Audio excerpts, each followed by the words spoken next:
നമസ്കാരം പ്രിയ സുഹൃത്തുക്കളെ, നമ്മുടെ ഫാമിലിരിക്കുന്നിടത്ത് കഴിഞ്ഞ 2 ദിവസമായി നല്ല രീതിയിൽ വേനൽ മഴ ലഭിക്കുന്നുണ്ട്. ഇന്ന് നമ്മുടെ ഫാമിൻ്റെ സൈഡിൽ നോക്കിയപ്പോൾ ഇൻ്റർലോക്കിൻ്റെ സൈഡിൽ നിന്ന് നല്ല രീതിയിൽ ചിതലും ഈയലും പുറത്തോട്ട് ഇറങ്ങിയിട്ടുണ്ട്.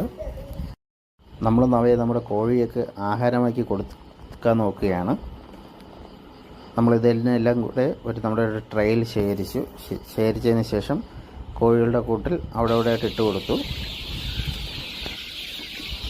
ആദ്യമൊന്നും അവർ തിന്നാൻ അറച്ചെങ്കിലും പിന്നീട് അവർ നല്ല രീതിയിൽ അതെല്ലാം ഭക്ഷിക്കുകയുണ്ടായി. ബിരിയാണി കിട്ടിയ സന്തോഷമായിരുന്നു. പിന്നീട് അവർക്ക് ഒരു പൊടി പോലും ബാക്കി വയ്ക്കാതെ എല്ലാം അവർ തിന്നു തീർക്കുകയുണ്ടായി. കോഴികളുടെ തീറ്റച്ചെലവ് കുറയ്ക്കാനായി നിങ്ങൾക്ക് ഇതൊക്കെ ഒന്ന് പരീക്ഷിക്കാവുന്നതാണ്. ഇത് മാത്രമല്ല, BSF ലാർവയും നമുക്ക് ഇതുപോലെ തന്നെ കൊടുക്കാവുന്നതാണ്. കോഴികൾ നല്ല രീതിയിൽ അവയും ഭക്ഷിക്കുന്നതാണ്.